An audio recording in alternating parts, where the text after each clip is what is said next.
Alrighty, so here's my setup. Preamp going to that is input or channel 4, and then let's go into my monitors. Alright, so here's that volume knob issue. Okay.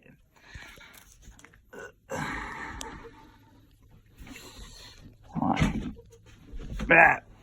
Okay.